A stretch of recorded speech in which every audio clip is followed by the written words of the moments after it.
And we're live. Hey guys, welcome back to the Whiskey Charlie Show, our monthly show on YouTube. I'm your host, Mo from Mo's Game Table, and joining me are my two esteemed co-hosts, everybody's favorite Gimp with the Limp, the TheGimpyGamer, Nate Rogers. How's it going, Nate? Now the glory stay in the core, man.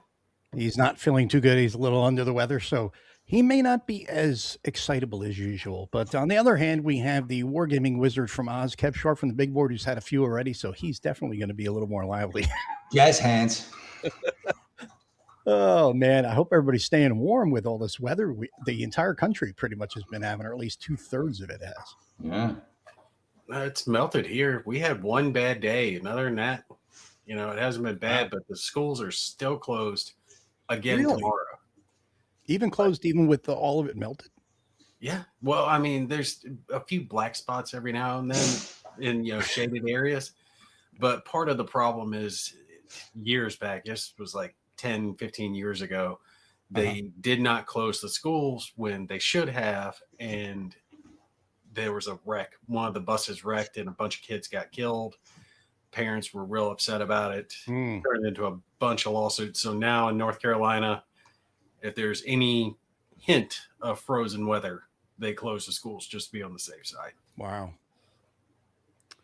It's been a bit of a mess. I know here the other day in Frisco, where I live, we had unfortunate accident. There was some kids out, out sledding, and they were doing something not, the safest thing to do. They had a 16-year-old driving a car with a sled behind them, two girls on it, and the sled hit a curb and went into a tree, and one of the girls died, and the other girl is in critical condition. So that sucks. Yeah, and then we had another 3 boys in Bonham that I think they were 6, 8, 9 years old that were outside, and I guess they somehow must have been iced over or something. The youngest one went into the pond, and the 2 brothers went in there to get him, and all 3 of them died. I think I heard about that. Yeah, when it's terrible weather outside, you got to be careful, especially, Texas. People here are not really used to severe weather. I mean, not severe, that type of severe weather, ice and things. Right. And that's why they panic when, there's going to be an ice day. Oh, everybody goes to the freaking store and buys up all the bread. It's going to be just a couple of days, people. Relax. Right. Yeah, it is kind of, it's kind of tragic how we overreact to the weather in Texas, but it's also somewhat warranted, because if you're more than a day or two without going to the grocery store, you're kind of like, well, shit, I really should have bought more potatoes, right? Yeah, so, that's true. So I can see, but people buy. I also see people buying a whole bunch of stuff, and then I guess they're trying to sell it online or something. But who knows? Well, you should have something to, emergency supplies just in case. No, yeah, I mean we've got all that and a bag of chips, but but you still sort of, like, for instance, we have powdered milk and all that sort of business. But I'll buy 2 gallons of milk, and that'll keep us, I've got 2 kids that live on the property, so the 4 of us here, so that'll do us for 4 days or 5 days. And if there's no milk, you know what? Eat your cereal dry, or don't eat cereal, right? Yeah. Well, that's the thing. I mean, like last week, because I'm an avid weather watcher, and I saw it was coming in. All the models were agreeing. I was like, you know what, this can be bad. I told my wife, I says, go to the store, get everything you want by Wednesday. Don't go out Thursday, Friday. It's going to be a nightmare. Right. So she went and got it all Wednesday, and she's like, there was nobody in the stores. I said, because not everybody's in panic mode. The day before and the day of that it's going to hit is when everybody panics. Yeah. So I was working from home Friday, so I said, you know what? I'm going to get a bag or 2 of chips. So just for grins, let me go over and see what's going on. Went over to Walmart, and the eggs were completely bare. It was like a nuclear war just happened. It's like, people, you'll be able to get them within 4 or 5 days. It's not like it's the end of the world. And then, of course, there were shelves bare for a bunch of different things. And I just out of curiosity, went down the hot chocolate area, all gone. I was like, okay, whatever. So sure enough, it starts Friday night, and it was just all the way through. And then we even got a call earlier that we're closed tomorrow because the roads are still iced up and you can't get out. Right. There's no infrastructure in Texas for ice. And even up north, from Jersey, I grew up and we're, like Mark was saying, 17 inches of snow, schools are open. We're used to that up there. Sure. but there's also infrastructure for that. Here, there's no infrastructure. When you get ice, because we got ice first, and then we had sleet and snow on top of that, so the ice is still frozen because it's insulated by that sleet and that ice. So Thursday we were in San Antonio, or was it Wednesday? I don't know what day it was. It was Thursday because I picked up my wife from the airport in San Antonio, and so I'm driving down. I was like, "Oh, it's all the lines on the road," and I did some googling while I'm driving, and they're salting. They were salting I-10 Thursday. Well, the freezing is not really starting until Friday night or Saturday. So the 3 inches of rain washed all the salt off, right? So, we try, but we're kind of clueless when it comes to the whole salting the roads, and there's no scrapers, no clearing, or no way to break any of that stuff up once it's done. No. There. So I left the house today for the first time since Thursday night. So, just because we finally, had a clear driveway and clear roads and whatnot. But my son went back to work today. So anyway. And the funny thing is, most of the stuff, like when it comes to work, I could work from home 5 days a week. We go in the office 2-3 days a week, and it's like I could work. I mean, I was working when we were off this weekend. I was working because I got a call on something on Sunday, so I was working for a few hours on that. And it's like, you know what? I could do that every day. So I'm not worried about it. My computer's right next to me. So if I need to, I can log in and do whatever needs to be done at work at home. So, exactly. But what have you guys been up to lately? I haven't talked to you in a while, Kev. You haven't been on the show for a while. You've been busy with all your big city living and all that stuff with your retirement. You've been out and about partying and having a good old time. Get this retirement thing going for you, don't you? I can't wait to retire. It's just it's just stuff like life, busy things. But I'm not playing. I can't really. I should have had a look at what I've been playing. I don't know since I last was on, but the last few weeks I've been messing around with a few different games. Obviously, went through a fantastic exercise with Adam Starkweather's old GTS system. I think I put 11 or 12 videos into that. Someone commented on one of my videos and said, "I noticed that when you're really not enjoying yourself, you sigh really deeply when the video first starts." That's like, I'm gonna have to work on that. Don't want to give away how bad this is. So I played Race to Bastogne, which is just hilarious. But we'll see. Unlike Mark, I'm not working, so not doing that. That's the whole point. That one, right? And I don't care about making any more money. So that guy. So look, it's not a bad game, but it's got some goofy concepts and goofy rules that to me. It's not a bad game. It's just not a good game. And it was interesting as a side note, and I probably will table this for a little bit later tonight, but I didn't know that Adam Starkweather had parted ways with Compass. So that's now most of the majors that he has left, right? So I think he's gonna do his own thing now. I think that's not a bad thing for Compass. Anyway, so GTS got some Race to Bastogne. Race to Bastogne. Time in on that by thing. MMP. Gosh, I really can't remember. Yesterday I played a scenario for Great Battles of History. Fantastic, the art of Macedonian warfare. Knocked out Aragon Valley, in about 2 hours. That was fantastic fun. Philip II. I had Blade and Bow set up, trying to redo that.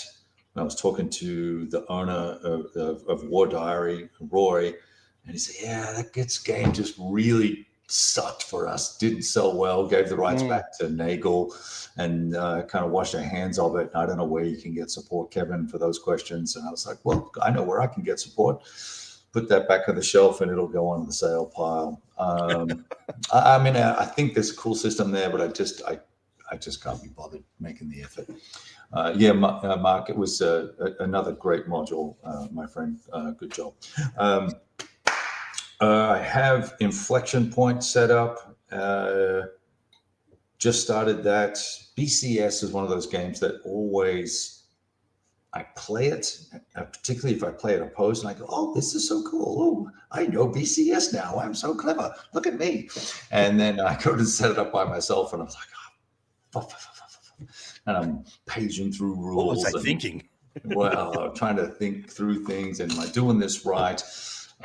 So I have that set up, and I had something else going as well that I did Napoleon's Wheel, Kevin Zucker's Napoleonic Library of Battles or whatever, and I was playing that, and I think I just picked the wrong scenario.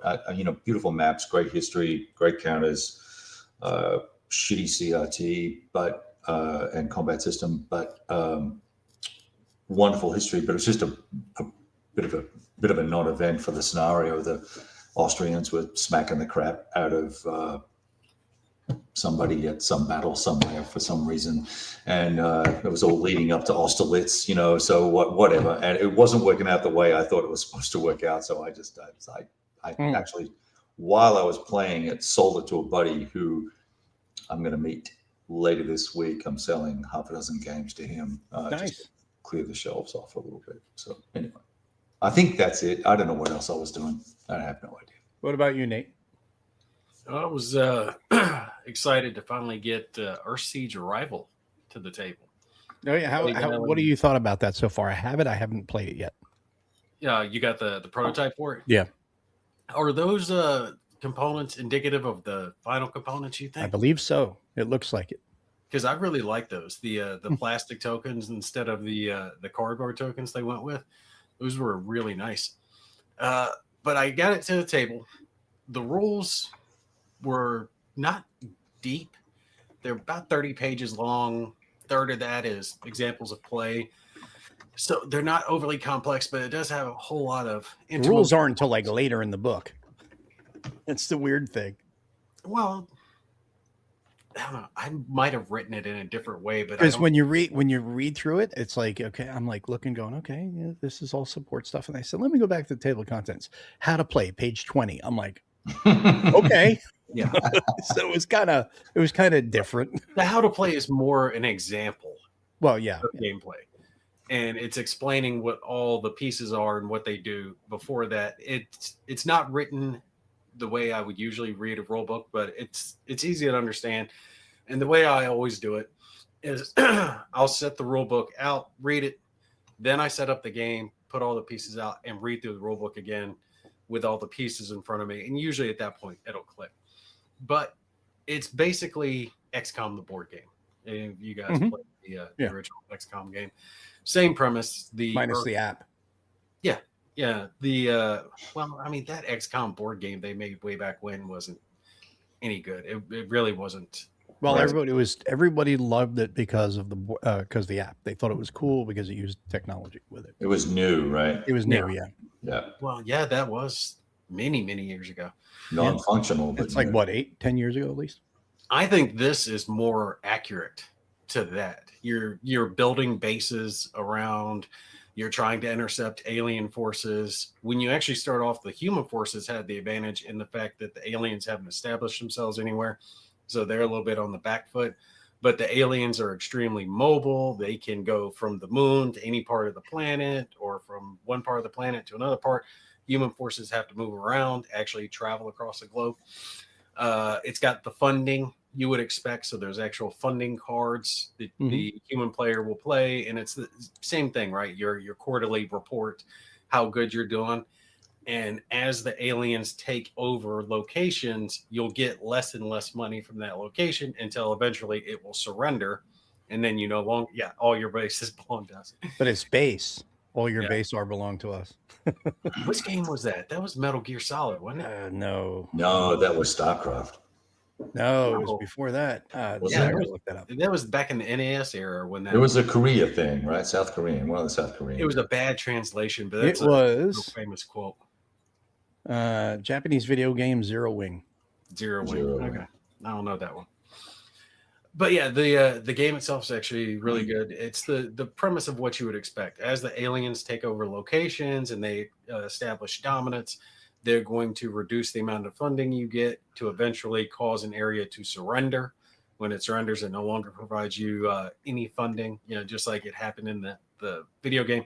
And I tried not to keep referencing XCOM, but it's the best analogy. Yeah, and it's best reference point for people who are familiar with it. Yeah. Right. But the thing that threw me off at first is it's only 3 turns. Yeah. So the game, just 3 turns. And I was thinking that wasn't too much, but there's a deck of action cards that's controlling the actions for each player. And it's always going to start with the alien player and it'll end with the human player.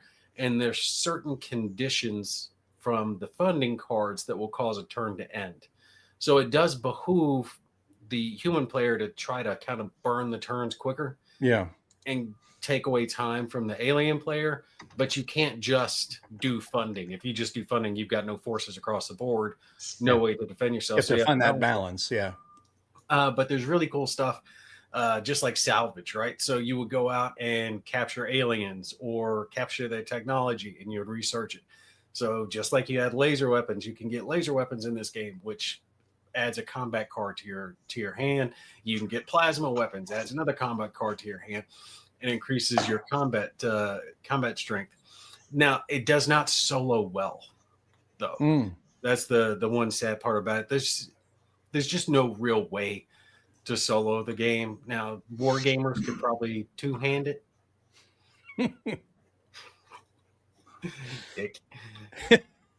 But it's so out of character for Nate to say behoove.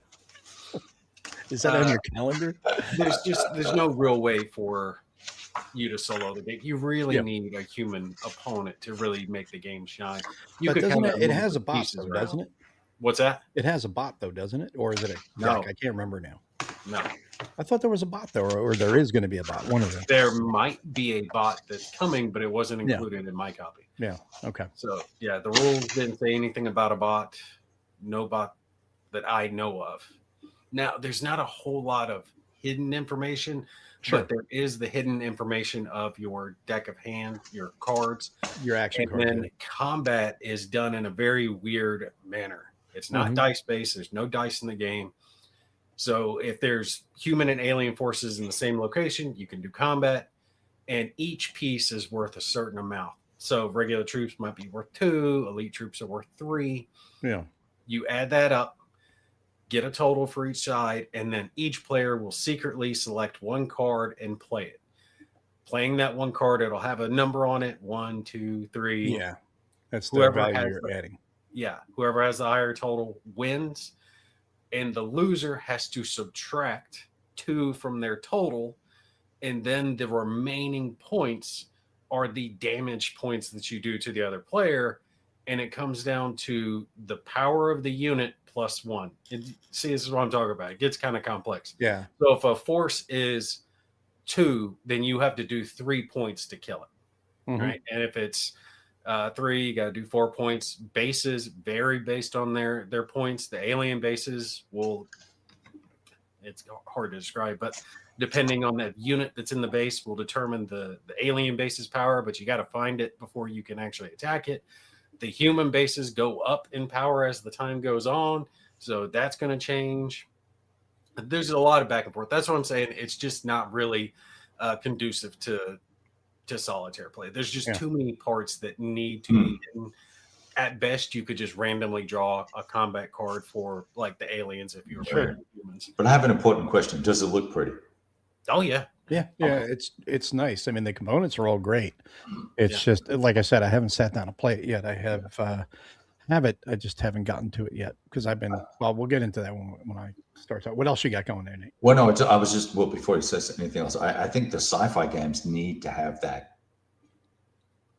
visual aspect, the visual aspect to draw people in thematically because it's so sci-fi, right? Yeah, it's reliant on that look. You have to have a good look. Yeah. Anyway, carry on, Gimpy. Sorry. They've got really good components for it. Each side has a player board. You can unlock new abilities. Like I was saying to Mo earlier, all the tokens are nice plastic tokens, tiles, instead of just little cardboard pieces. The meeples that represent the military forces are wooden meeples, but all of it looks good. I mean, it's all really, really nice components. I think they could have included a player aid, but they don't have one. They just have the back of the rule book that has a few references. Yeah. But most of the information you need is there on the board anyway for the cards. I'd like the game. I thought it was really good. It's going to appeal to those who like XCOM and want to have that. Is this a Kickstarter? Yeah, it's coming to Kickstarter. Was it? Or is it Game Found? I think it might be Game Found. One of the simple. Yeah, it's crowdfunding. It's a fundraise, right? A fundraise, right? Okay. Yeah, but just keep in mind the components that I'm showing. The video is going live here in a couple of days. Nice. Actually, Thursday. Yeah, 2 days it'll be up. They are prototype components, so I can't say for sure that it's the final version. Well, the thing about him with his prototypes, they're really close to what the final is going to look like. Usually, yeah. So far, all the ones that he's done, the prototypes are fantastic, and then the final is as good, if not better. Right. So, who is this? Stuart Tom. Yeah, Stu. He did Blue Water Navy. He did 2 Minutes to Midnight. 2 Minutes to Midnight, and then the other one was Sparta. What was it? Sparta. Sparta. That's it. I couldn't. Yeah, it's like 2 Minutes to Midnight set in ancient Greece. Pretty much, kind of. But yeah, it's kind of like Aliens versus Humans, 2 Minutes to Midnight, except a lot easier. It's nowhere near as complex as that. Yeah, I had the copy of that 2 Minutes to Midnight, and I just gave up on it. I was not impressed. It's a crunchier, groggier version of Twilight Struggle. Yeah. It really is. Yeah. Like in Twilight Struggle, you play a card to do this or that. Here, you have to do the steps to get up to be able to do that action or this action, which I think is kind of cool. There's a little more. It's more detailed, which is kind of neat. There's a lot going on in that game. No, that's cool. You know, that's all very cool. I mean, maybe that's a great model for it. I just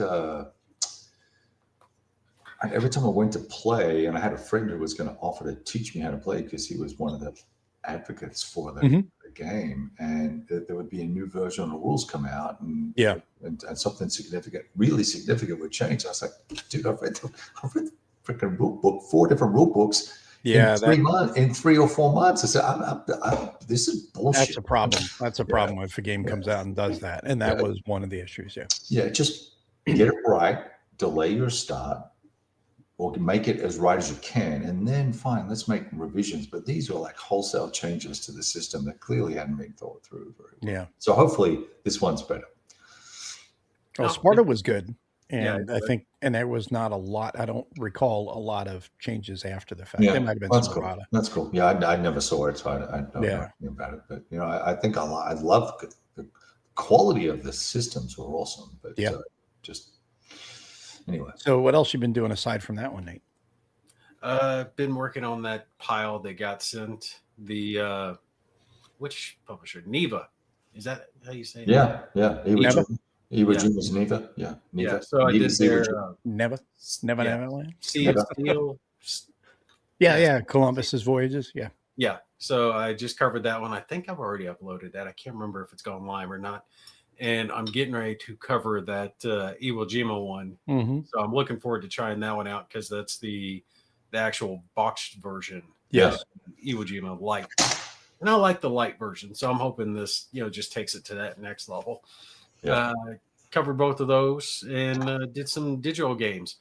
Sadly, one I would not recommend is that Battlefield World War II by Microprose Games. I haven't seen that one. I don't think. The graphics look really good, but it's one of those where you're actually playing the game. You're never going to be zoomed into that level.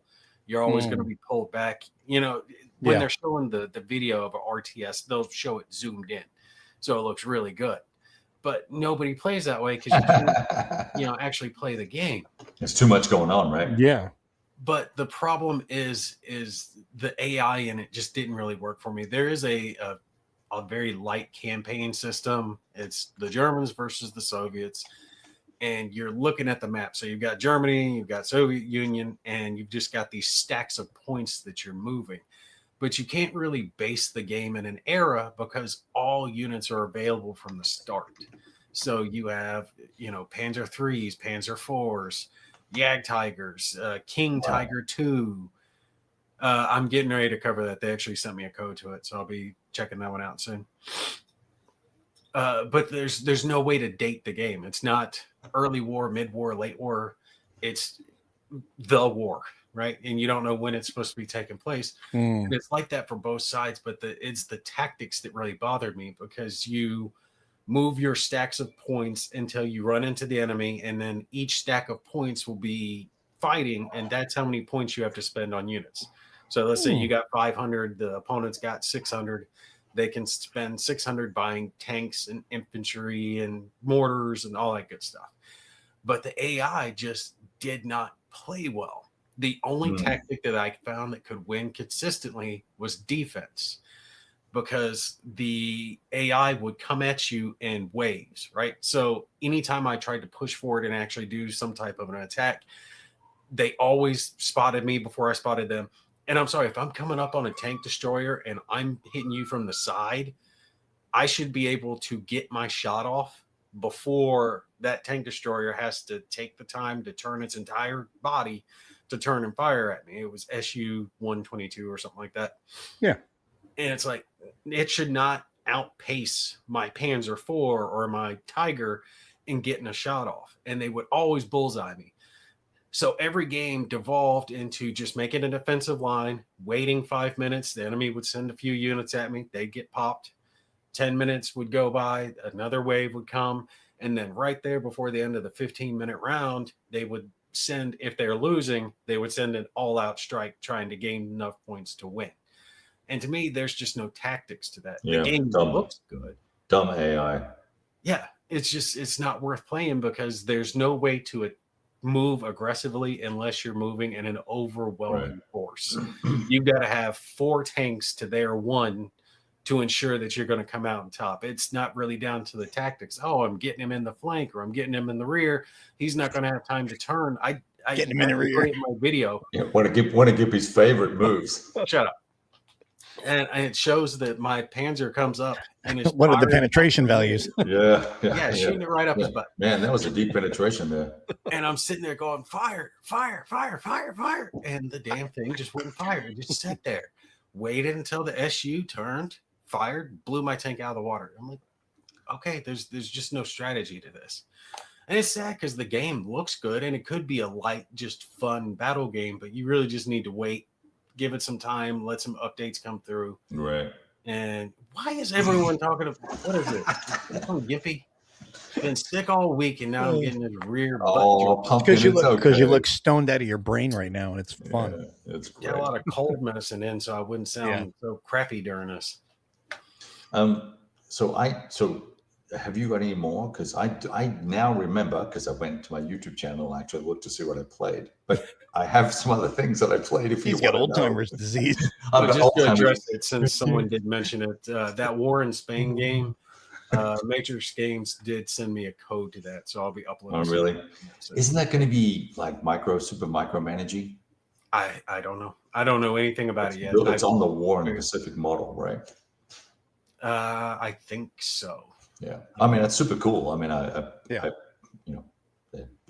would anticipate it being very micromanaging. Yeah, all the systems look like they were similar to that game. Pretty cool. So what was the other one you had? So I had a couple other ones. So Iwo Jima. So I played the Iwo Jima game, the full box version. Fantastic presentation. Beautiful small box, mounted maps, great counters. Disappeared. Yeah, that's it.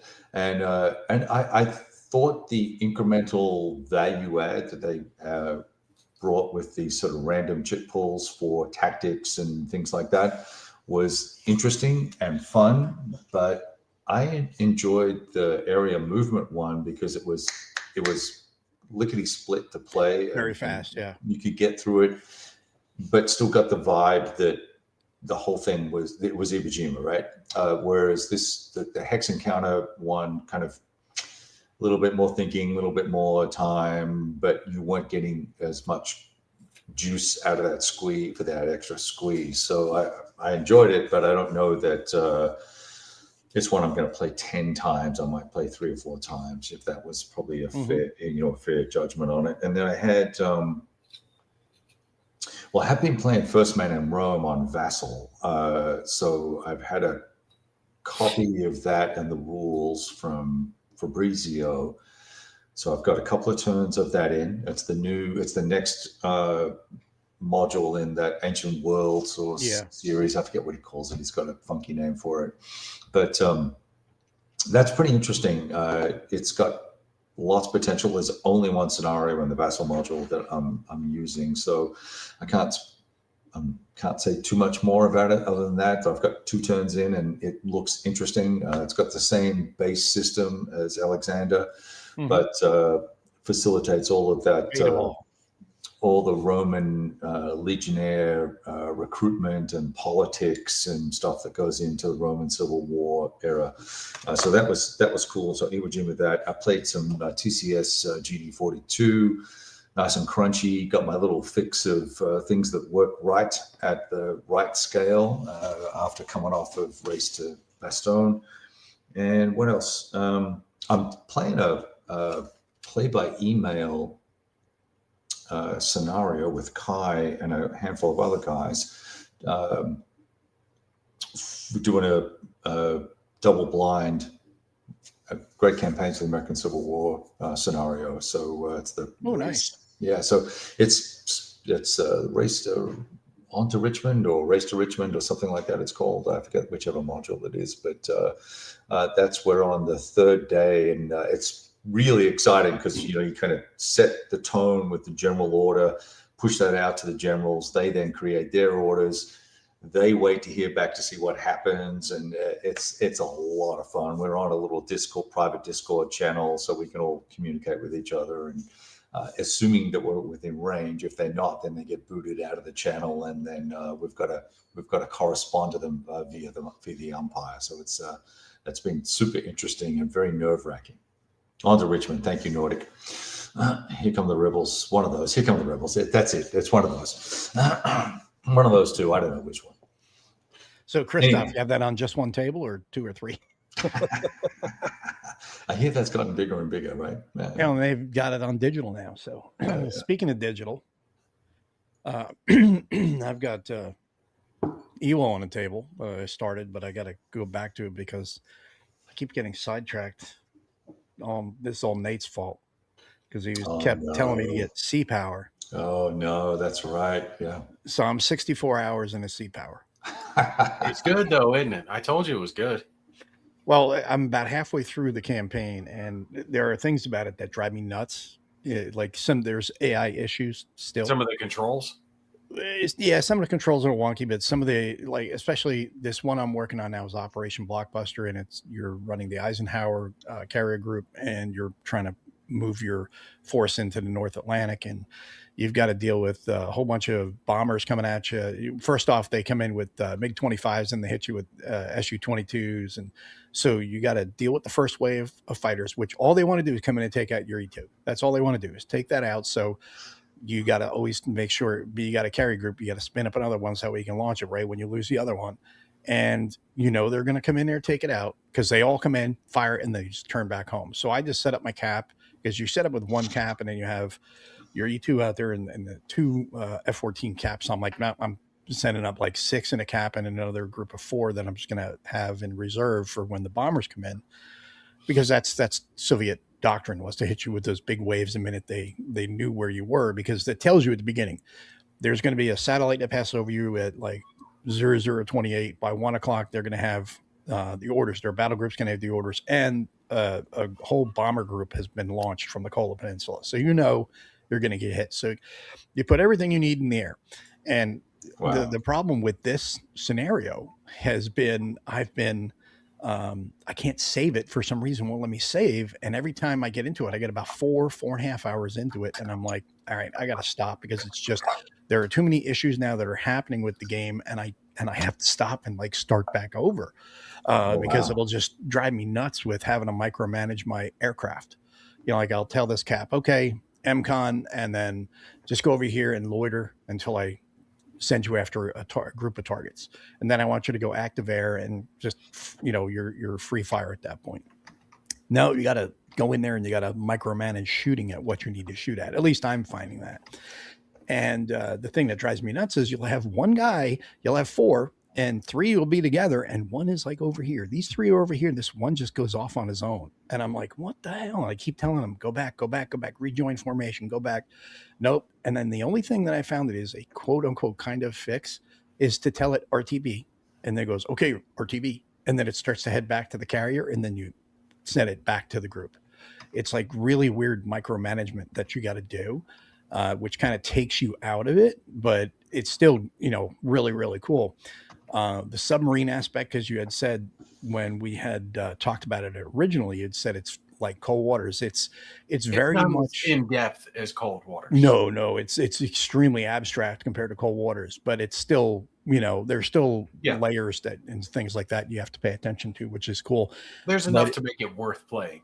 Yeah, but I mean the submarine only missions, I'm like, I'm just not excited. Whereas cold waters, I'm like really excited to play that. Cold waters focuses on nothing but the submarine. But the submarine, right? That's specific, right? Yeah, so I mean, this one was it's really good. They're on the right track. I don't know. Did you guys ever play the old Harpoon 97? No, you got to remember. I played all those. Were you born then, Gimpy? Not quite. When that came out, 1995, 97. Yeah, I was like 11, no, 14, something like that. But the thing about it is it's similar to Harpoon in that regard, where you've got, you remember you had all your big circles around your, what their effective ranges were, where their radars, their weapons would overlap, where you'd actually be able to get them engaged. You have that tactical display that has that. But the cool thing is, and this is where Microprose is really makes it a little more interesting, is similar to what Nate was talking about. You can actually go down to the unit level and like, I'm going to click on one F-14 while it's in a dogfight. And you can watch it in the dogfight. Yep.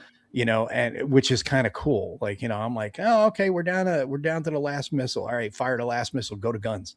And then he's like switching to guns, and he goes in after him, and he's firing at him, which is kind of neat to watch the air battle, underway. And then you can watch a naval fight going on too, which is really cool. I think they're on the right track, but one thing they do need to change, hopefully they will in the final, is like they see a more dynamic campaign where things was more of a living world, and the scenarios that you can carry on for a while. Yeah, and the scenarios need to change up. It's like, okay, don't tell me that, okay, when I go this way, when I come up this way, this is where the aircraft's going to be, and this is where the sub's going to. No, I don't want to know it. I want to find it every time. I want it to be different every time, because then I just go, okay, I just need to do this, and this to get to this point, and then after that, I don't know what's going to happen yet, or I want to be able to replay the scenarios and have it be different each time.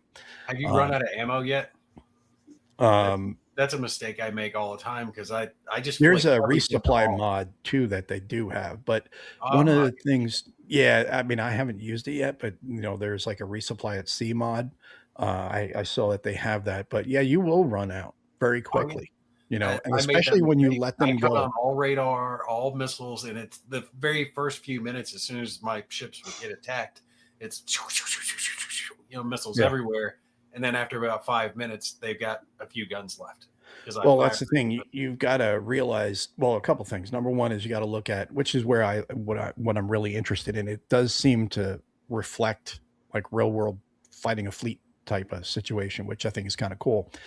You have to look at what your assets are. When you got ships out there that are out in the front, not for anything, but they're kind of cannon fodder, in the way they're out there to early warn you and to take any early missiles, to kind of just eat the missiles and try to take down what they can. You have the stronger ships near your carriers. Yeah, they're the outer shields. Well, you'd much rather lose a destroyer than a carrier.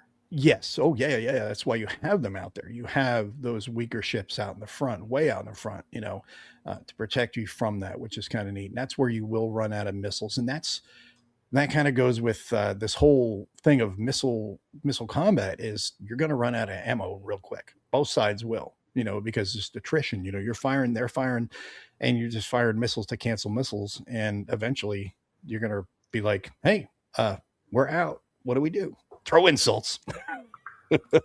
I screwed up the first few times. I sailed my battleship right into an island, and just okay the front of it, and I had to crank up the speed, because I was like, okay, well, let's try backing it up, and it was backing up, but it was taking forever. I had to crank the speed to maximum just to have it slowly back up so I could finally turn it, start going towards the enemy. It's a great game though. For smart people, they'll love it. Dumb people like me, it's a little harder. The thing is, like, remember, this is back when Harpoon was, I do remember when Harpoon first came out, I think it was 94 or 95, and then they came out with Harpoon 97, and it was like a graphical upgrade and stuff. But I remember playing that. I remember playing Harpoon on Windows 3.1, and I remember every time you did something, it was save, save. Every time as you're going over a scenario, you had to save because you would just crash otherwise, because it would just overload your computer or whatever. Not enough memory, right? Yeah, the code was bad. All the little red tracking streaks on the screen, and the video RAM would just blow itself up. Yeah, but I mean, you still would sit there and play it for hours and hours because it was really engrossing. And that's what this is. It's very, very similar to that. Obviously, if I'm 64 hours in, I'm pretty engrossed in it. And the cool thing is it already has a pretty healthy mod community, which is fantastic, because that means that a game's got to have more legs, where it's set in a Cold War gone hot, NATO versus Warsaw Pact, but they also got plan in there. They've also got the thing that I like is you've got Japanese scenarios. So you can be the Japanese Defense Force, you can be NATO, you could be the Warsaw Pact, you could be the Chinese plan. That are all individual scenarios. And then they've got the campaign, which is Warsaw Pact versus NATO. And then, of course, they've got other mods that people are doing for other countries, adding those vessels in. Cool. And also doing campaigns and scenarios, or not scenarios. Well, yeah, scenarios and campaigns for up to, I think they're going to do modern stuff too, as well. I think they even have some modern stuff out there now, which is kind of neat, because then you can have the newer stealth ships of today's navies versus, you can have peer-to-peer with that. Isn't the whole mod community for a PC game so cool? I mean, it is things they're doing I look at the Rome Total Wars mods where they've totally rebooted the entire universes of those things and gone like deep history mods. And then you have, tactical shooters like Operation Flashpoint and stuff like that, where they've got Vietnam mods now and this one and that mod, Korean War and all these different things, and leveraging off these game engines. That's fascinating. And it's great for the game companies too, because it's an easy way for them to recruit. And it's also, but it's interesting that there's no corollary to board wargaming where people go, oh, I could create a mod for that or a scenario pack or whatever. You don't see very much of that. C3I magazine would probably be the only one where Great Battles of History and Panzer and Combat Commander, I think would, each issue would probably have one scenario, free scenario or something like that. But you didn't see a lot. I don't see a lot of that. I think that used to be more popular than it is today.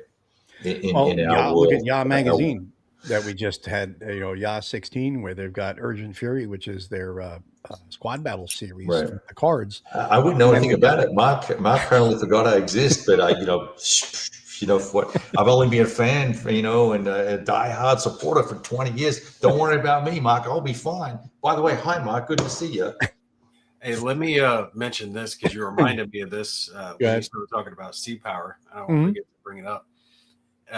Have you played that other one, the World War II Task Force is the name of it? I saw that I did a demo when it first came out, but the demo was kind of like time limited to like 2 weeks or something. I didn't play enough of it, but now they've got the full version out, I think, or something. It just released like a day or so ago. What's it called? Released the 1.0. Task Force 1942?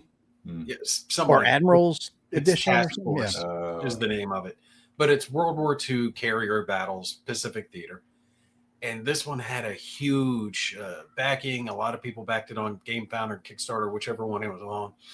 I backed it. I've been keeping track of it, and I've been waiting for it to release its 1.0 to come back to it.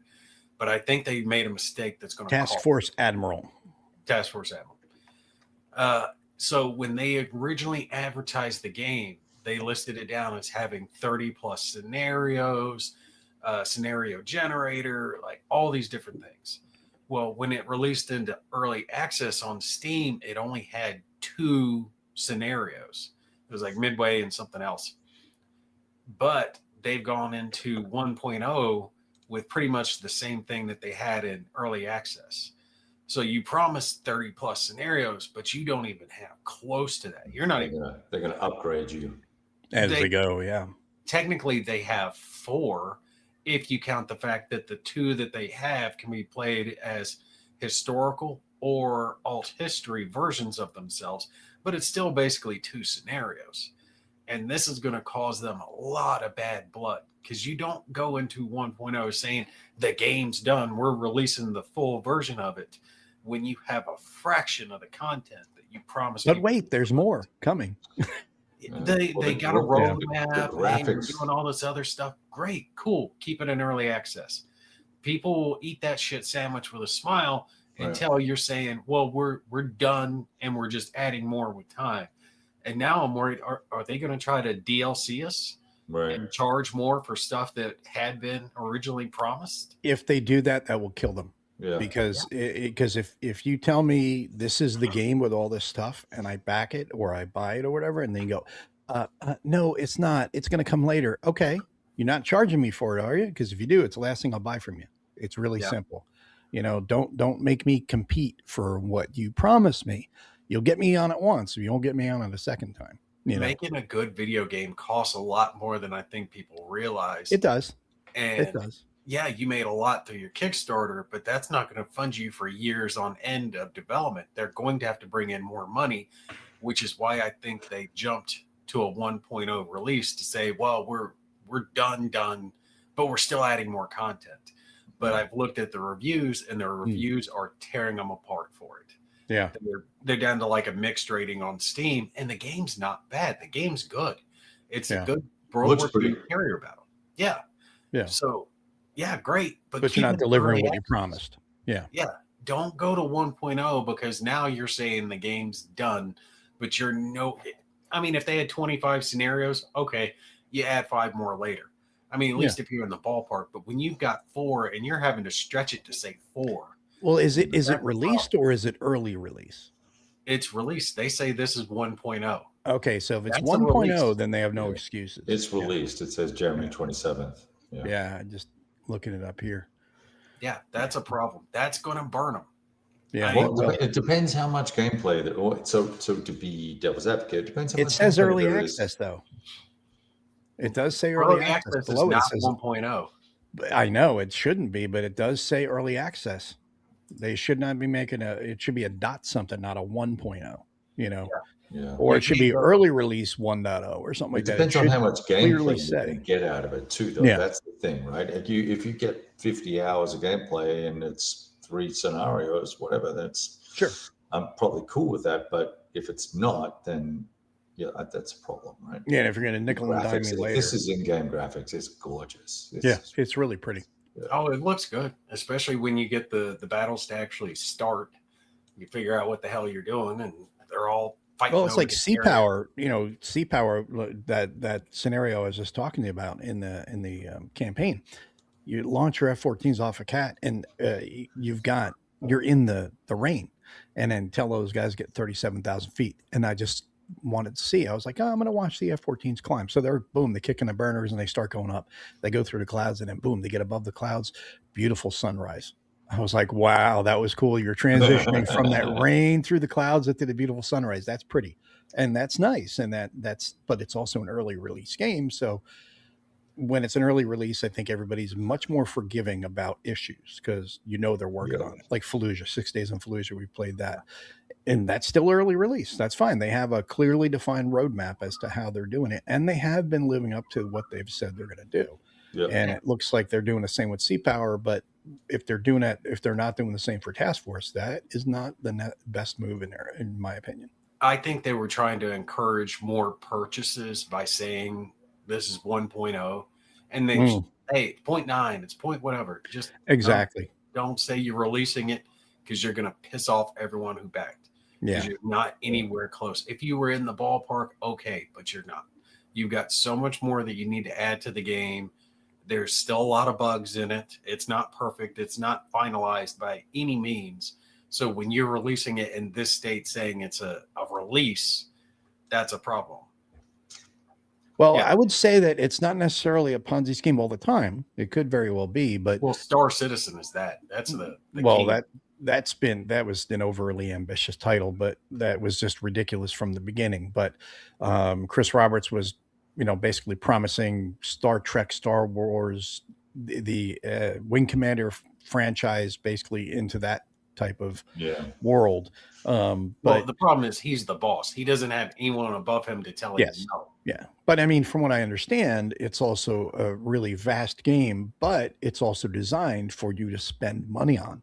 And that's the thing about it. If you're going to get into that game, you're not going to drop 50 or $100 on the game. You're going to be dropping hundreds of thousands.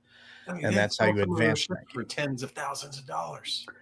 They've got people that are willing to do it. It's kind of like games on phones. I mean, how many things are, you know, you can grind your way through a phone game and it'll take you 6 or 8 months. Whereas a person that's been playing 6 days has already surpassed you because they dropped $2,500 in a game. Right.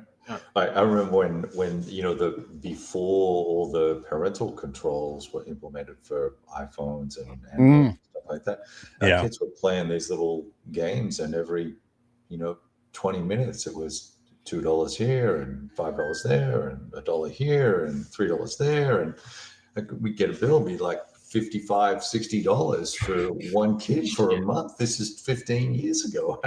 No, my wife did that to me one month.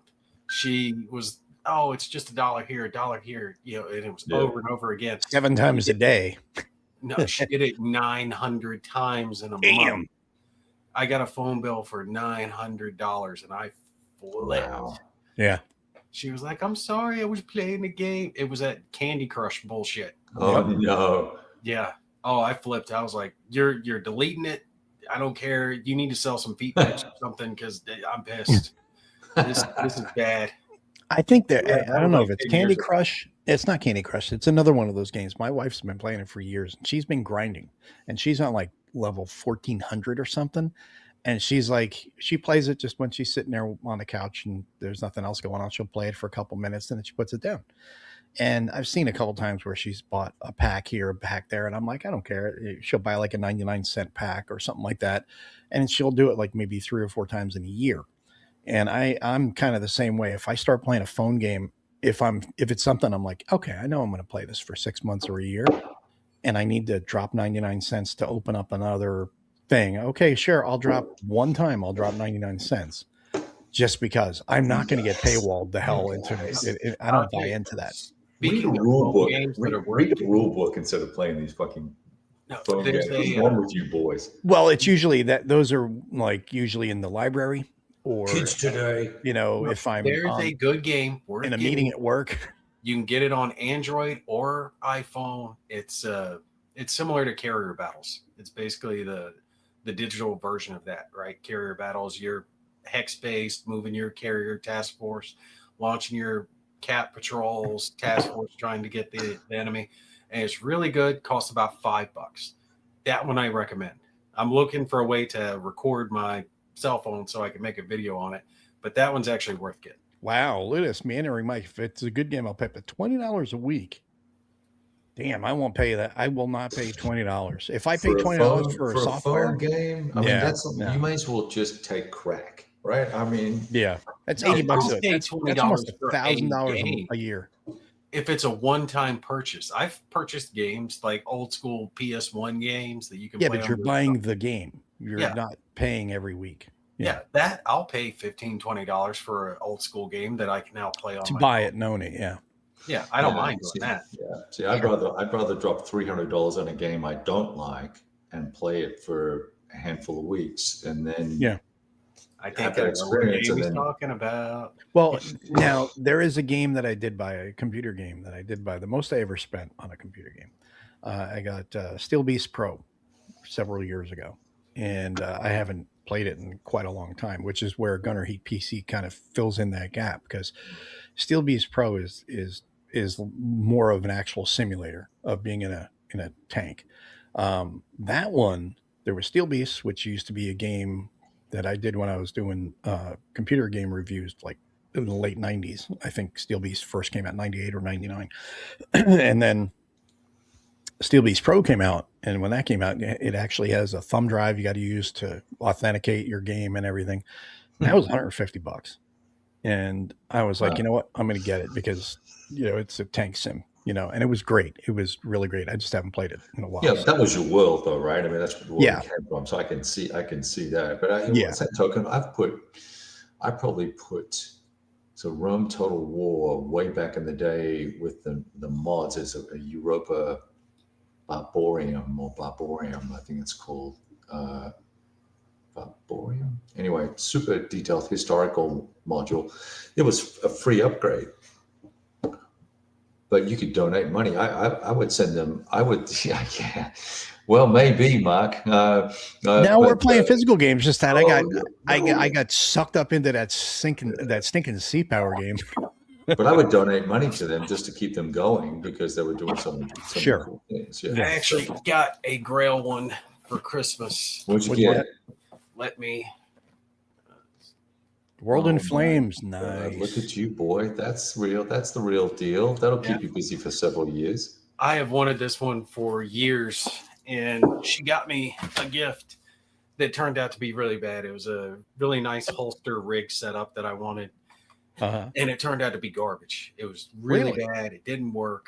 You know, it was the belt, pistol holder, the whole nine, and it just didn't work at all. So we ended up returning it and looking for something else. And she's like, well, why don't you just get that game you've always been wanting for a while? We'll call that your Christmas gift. Because I've been talking about it for a hot minute. Yeah. And I did not turn down the opportunity to jump in. I love it. Not going to say no to that. Does that include Patent in Flames? Does it have all the little, oh my God. It's got the ships in flames, the patent in flames. What's the level of detail? Is it? It's not battalion level, right? It's like division. It's division, I think, isn't it? I think it's division. It's freaking. That's why I was always curious about how they apply those modules like patent in flames and then the naval stuff. Yeah, planes in flames, ships in flames, cruisers in flames, convoys in flames. Just call it World in Flames. I got it. Okay, no, that's cool. I was just curious. I'm curious about it, but I looked at World at War. I've looked at all these strategic games and read the rule books, and there's nothing just gets me super excited. But like Daisenso and Tortala Creek and was it World at War and all those. What's the one from Compass that's pretty popular? But they're all built off of the Third Reich system anyway, right? Or Advanced Third Reich or whatever it is. Anyway. Yeah. Well, why don't you just play? You can play something really big if you want to play like, Pacific War. Well, I've always wanted, that's the other Grail one on my list. That's the one never play the campaign, right? Right, Mark? The War in the Pacific. Oh, I've got this one. I'm reading the rules of this. I've got the digital version. I picked that up a while back just to have it because they had it on sale. Usually goes for like $80, but I think I got it for like $15. That's cool. That's cool. I figured, well, if I can't have the physical one, I'll get the digital version of it. Yeah. This copy of the old SBI War in the Pacific, I have. I got it for like $40 or $30 or something like that because it's mostly photocopies of things, except for the maps and the counters. And I've read the rules several years ago. I was curious about playing it on Vassal or whatever with some friends, but then. So now I'm looking at, can I play in a Guadalcanal scenario or Midway or something like that, just to say I've played it, to get a vibe for it or a feel for it. But I'm not sure I want to go through the paperwork exercise on it. But yeah, I think Mark's Pacific War is a game that I definitely will be getting to this year again. I want to play that again. I was getting ready to say he's talking himself up there. Saying, yeah, get Empire of the Sun. It's a good game. Yeah, Pacific War just sold out. Empire of the Sun, that's a popular one. What is on the 6th or 7th printing now? Yeah. War in the Pacific. Got all the little C3I modules too. Well, yeah, you get all those too. Yeah, I mean, I would play Empire of the Sun again. My buddy I play with on Monday nights, he wants to play again, so we'll see. I have issues. So, I mean, that it's going to end a certain way, 98%. Card driven too. So, well, yeah. Me, card driven. Yeah. It's just like, that's just me. That's just me. I know not everybody. This operation, but it's that happened in 1944 when I'm going to play the card now because in 42 because it works. That can bug you if you don't let it go, right? Yeah, yeah. But my thing is when it comes to card driven games, and this is no offense to people who like them, people who design them, whatever. It's just me personally. It's not limited to war games. There's a thing about cards that turns me off when I have to have certain cards in my hand to be able to do certain things. That's like, okay, I'm just waiting for this card to come out. Because like the first time you play it, it's like, okay, yeah, it's exploration. Second, third time, it's still kind of exploration. But after a while, you start knowing the deck, and like, I need to have this card come out to be able to do this, and this. Yeah. Twilight Struggle, for example, is a good example. You don't like Memoir 44, do you? What's that? You don't like Memoir 44. Well, Memoir 44 is a little bit different because it's light and it's one of those, you can't do anything on the left side if you don't have that. So it doesn't bother me as much. But the Battle for Hoth is actually quite good. I mean, it's I'm going to get a copy of that for me and my wife to play because I think she'd like that because she liked Battle Cry. You know, so a buddy of mine and me played through the whole campaign through the. There's actually one where you can put together 2 boxes to make the full the grand thing. Yeah. So I have a box, he has a box. We did all the scenarios, and then we finished with that as the finale. Game. And now we're going to switch it, and I'm going to take over the Rebels. He's going to take over the Empire, and we'll see what type of results we get. Empire won. I took took the win. That's cool. That's cool. Oh, it's actually really good. I've got a video on that one I'm going to be putting up soon. Battle of Hoth, it's definitely worth getting if you're a Star Wars fan. That's cool. Yeah, I mean, I didn't mind most of those little Battle Cry style games. Who's the designer? Oh, what's his name? Borg, right? I didn't mind those. They're fun. They're light. They're fun. I got my kids interested in those ones. I think with Empire of the Sun, it is a different card-driven system versus a lot of other card-driven systems. Like, so for example, Combat Commander, you can know the deck, right? If you've seen 3 move cards or 3 fire action cards come out or whatever they are, you know that's the last. There's only 2 left for your opponent. So now you can do A, B, or C based on that information, and it becomes a statistical analysis game. Probability game versus a tactical game per se, and that's what was flawed for me for Combat Commander. Plus, all the dice are on the fucking cards. Yeah, you can't. There's so many times I dumped hands in Combat Commander that it just turned me out. It took me. No, I mean, you just dump hands till you get the hand you want, and then you play it, and then hopefully. That's the thing. Like the squad battles that the Flying Pig does is very similar, but I've kind of house ruled some stuff where I can always play. Right. I can always play. You can always play something in your hand, regardless. If you want to shoot or move, you can do something like, okay, dump your hand to get new hand of cards, and you can move. Or you can shoot or something like that. Okay, so Compass Games. What do we know about Adam's departure? Was it because I posted a while back? I was looking at the site and I didn't know he'd left around Christmas or November. What's the deal? I was curious about why all of his games were so aggressively discounted, because not all of his games. Huh? Not all of his games. Absolutely. He designed the combat series, didn't he? But that's not his. That's not his system. He did the module. He did the module. That module, which is under complete redesign and review, right? Because it sucks, right? So because he fucked it up again. So tell us what you really think, Kev. Well, no. Kev always beats around the bush. Damn it, Kev, be more. I know. Just let me get to the point, guys. But with all of his different systems that he put out at Compass, they were selling those things 70%, 60% off, and I was like, wow, what's going on here with this? And now I've come to find he's no longer at Compass, and he had that abortive effort to do a Kickstarter, which was just like one of his game designs, half done, and then he launched it, and then wondered why no one. I think he raised $1,700 off a $20,000 raise or something. Yeah. We'll have to get Bill to come on and tell us, because I don't understand that guy's deal. Someone said to me that a well-known game designer said that Adam is the only war game designer who's never designed a war game. So I that was rough, but things come out and it takes 3 modules to get it right, and that's $120 each time. And but is that on him or is that on the publisher for publishing it before it's okay? So ready? So let's look at, there's some history there, right? MMP, Compass. He's tried to publish other games with other houses as well. There's a history of poor design and mistakes and errors and, oh, it's not my fault and all this other stuff, plus his history at the New York Wargamers Club, which I won't get into because that was shared with me in confidence.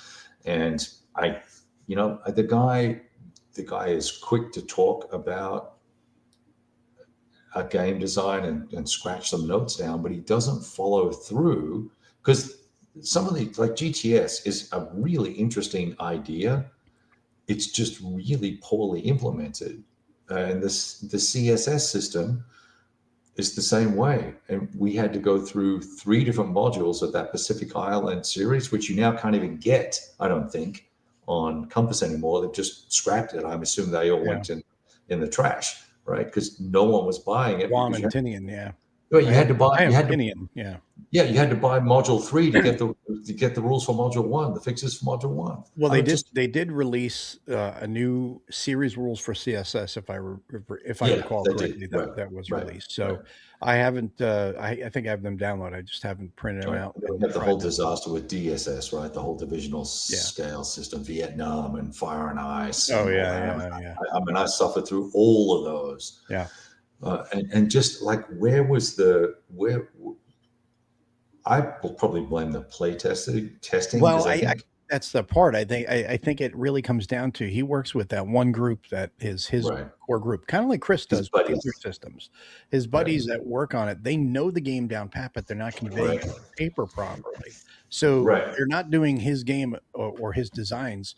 They're doing a disservice to the designs by not conveying it on paper. If they're finding it fun and they think it's really good, they're not putting it down on paper so other people can enjoy it the same way, which is, again, doing a disservice not only to the customer but to the publisher as well, because then you're putting out a game that, okay, this group A over here that plays it all the time, they know it, they love it, and they're playing a different game than everybody else is because they know all the ins and outs. That was the problem. Right. So that's, I think, and I have friends who've played a lot of his games, and sent feedback and commentary, and it gets dismissed out of hand, and that's just disappointing. Minor sidebar: I have my own little Apache Farms. Nice. Making old fashions and aging them in this barrel. Nice. I like it. I like it. I like that. That's a 3-month maturing in there. So anyway, so I was just curious about. So at about our level, 3-month-olds. Yeah, right. Exactly. Yeah. Well, I mean, if he wants to strike out on his own, let him strike out on his own. I'm sure, but I don't know. I don't know how that's all going to work out. But the thing about it is, to me, if a designer, regardless of what the game is, whether it's a war game or a hobby game, whatever it is, if somebody sits down and takes the time, and we've got Mark here. He can, I think, chime in. Well, he just chimed in. He's coming here. Okay. And this is why I was taught, did not have a game until the rules were written and used by playtesters. 100% right. But here's a question for Mark and for any other designer who, I know Bob Fanoof is here as well. So he can chime in also. If someone comes up to you at a convention or, online, and they get you in a DM or whatever, they take the time out of their day to message you about, and I'm not talking about a stupid question or something. I'm talking about somebody who actually has a criticism or a question that says, hey, this is the way I read the rule. This is how I played it. And this is how it worked out, or whatever, or why didn't you design this way? Because here's why. This is my interpretation of history, or my interpretation of what happened there, or something like that. I think it's better for the designer to listen to that person absorb what they're saying and then respond in a proper fashion. And if there's a criticism there, and there's a legitimate criticism, not, oh, I don't like the size of the counter, or, the paper sucks. Well, that's a publisher issue. That's not the designer. But if somebody has a legitimately well thought out question or criticism, I think it behooves the designer, using Nate's word, to actually listen and absorb that and say, you know what, that person has a valid point, or they don't, and give them the reason why it's not a valid point, but not just blow them off. Like you're saying, Adam's just blowing people off. That doesn't enamor you to anyone. Because people are going to go, he's not going to listen to it. Screw it. Right. I'm not I'm not saying he's blowing everybody off, but sure. But yeah. I have one of my buddies from Austin is a long time wargamer. He groks, understands war game systems faster than anybody I've ever met. He needs to be a developer everywhere.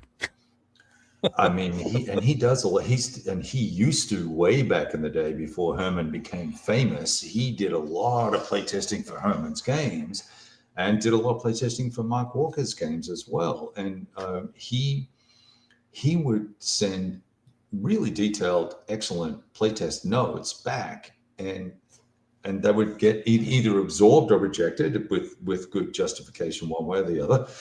But when it came to the feedback with Adam, it was all taken too personally. And, the guy was kind of not, he wasn't, I won't say he was like me, but he was ex-military. And so he spoke his mind. He's really straightforward. He just said, a dog's a dog, a cat's a cat, and that's a pile of shit. Right. And so, that this doesn't work. And here's why, based on military history or piece of equipment or whatever. The whole thing with the modern CSS thing, there were issues with equipment, with tows, not being able to fire it over streams, and then certain vehicles couldn't only travel in column on this type of road, and like all sorts of stuff that just would never happen. Weird design decisions. Yeah, which was the total lack of understanding, and that's what I felt happened to me in Race for Bastogne.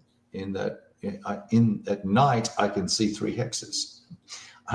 That's 1,500 meters. You're out of your mind. And in fog I can see 2 hexes, but my movement rate was changed such that I can only move 2 hexes. So there was this whole disconnect between weather and fog and lines of sight and being able to fire at things. And it just became, it was irrational to me to try and reconcile all these different things, let alone the whole command system. But anyway, we kind of got sidebarred there. I didn't mean to take no, this is a good point that Mark makes. Says, when I get told that I did it wrong, if asked nicely, I respond with my data, but usually I get back critics says the criticism is not based on history, just movie beliefs. That's very true. So many people say, but I saw this on TV or in a movie once. It's that Tiger tank can do it. It's like, I heard, I haven't watched it yet, but there's that movie, The Tiger or whatever, on Amazon. I haven't watched it yet, but I think it's called The Tank, the English instead of Der Tiger. And one of the scenes somebody said was, okay, it literally goes across or under a river, or something like that. I'm like, okay, okay, hold on. Yep. They did have fording kits for those, and tanks can go across small bodies of water. With snorkel, yeah. But did they have the fording kit on it? So that way it has a snorkel so the engine can breathe. If it does, and they take the time to do that, that's legit. If they didn't, then it's bullshit. It's movie, because it's like, that's one of the things. And not every vehicle is waterproof and all that other stuff that you have to take into account too. But that's just one of those things. And that goes back to the movie stuff. It's like I was talking to my wife the other day we were talking about grenades.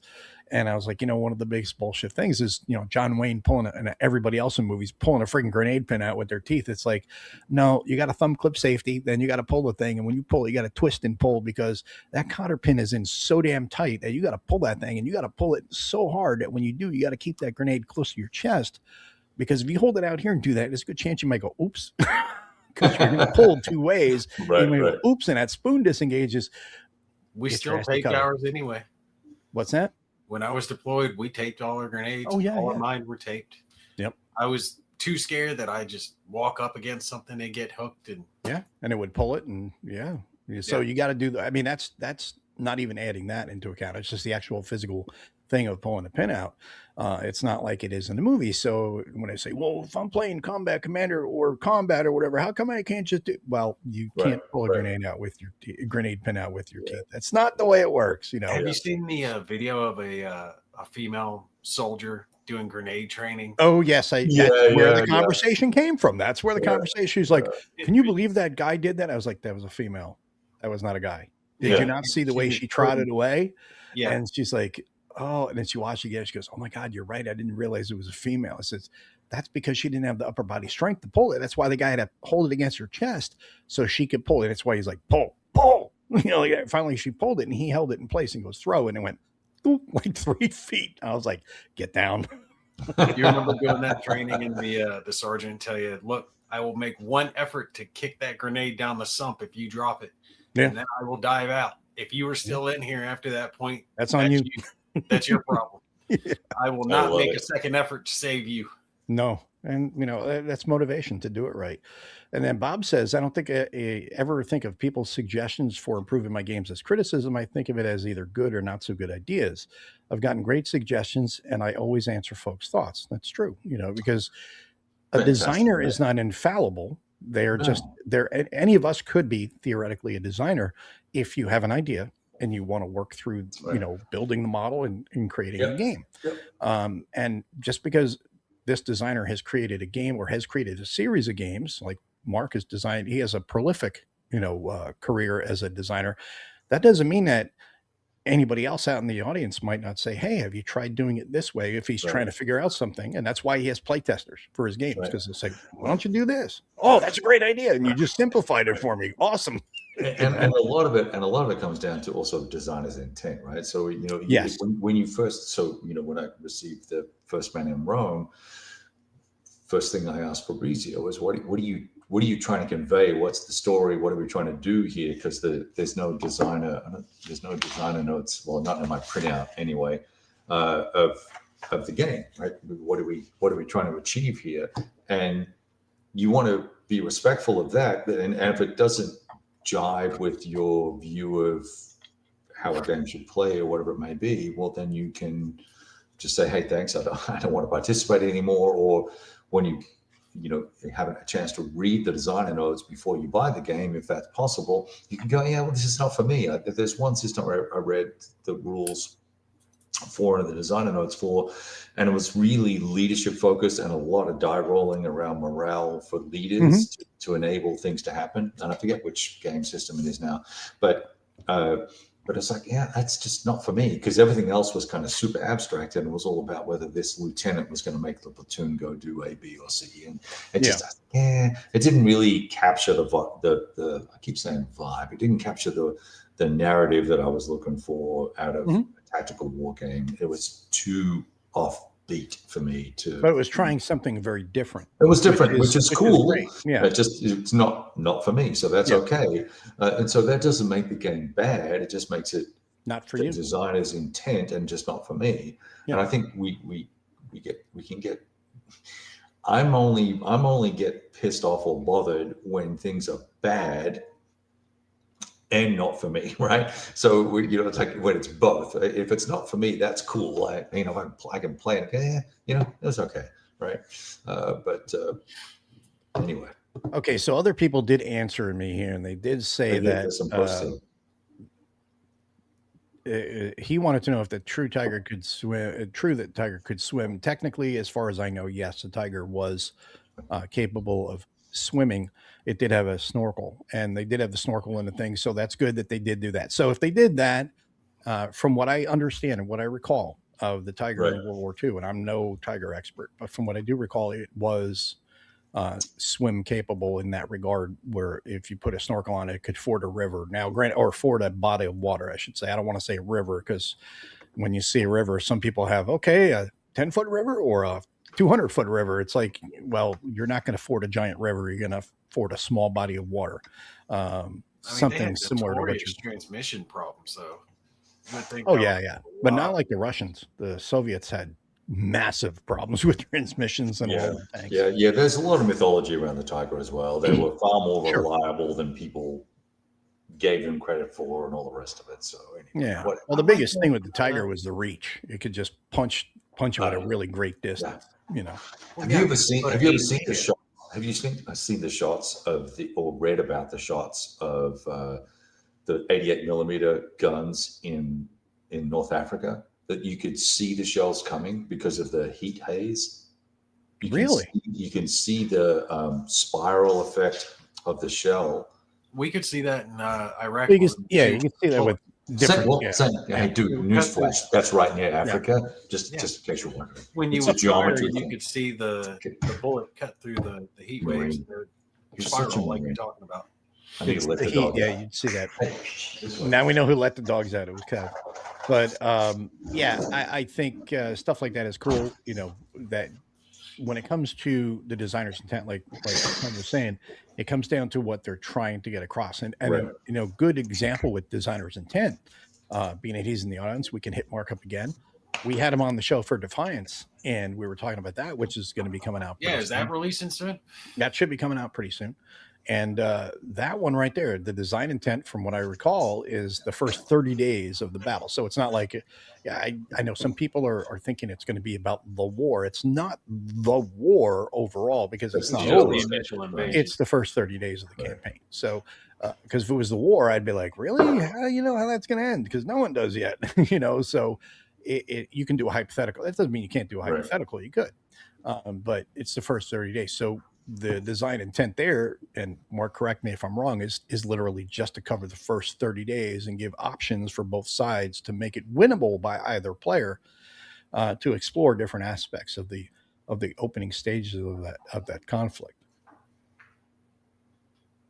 Well, that conflict really did change people's opinion, especially about the Soviet Union, their morale, how effective they are. Yeah, well, that's the thing, that people are it's different eras, completely different eras. You know, people forgetting that part too. You know, you have to remember the guys that were in the Warsaw Pact. There were still guys in the Soviet military in the Warsaw Pact that were in the Great Patriotic War, World War II.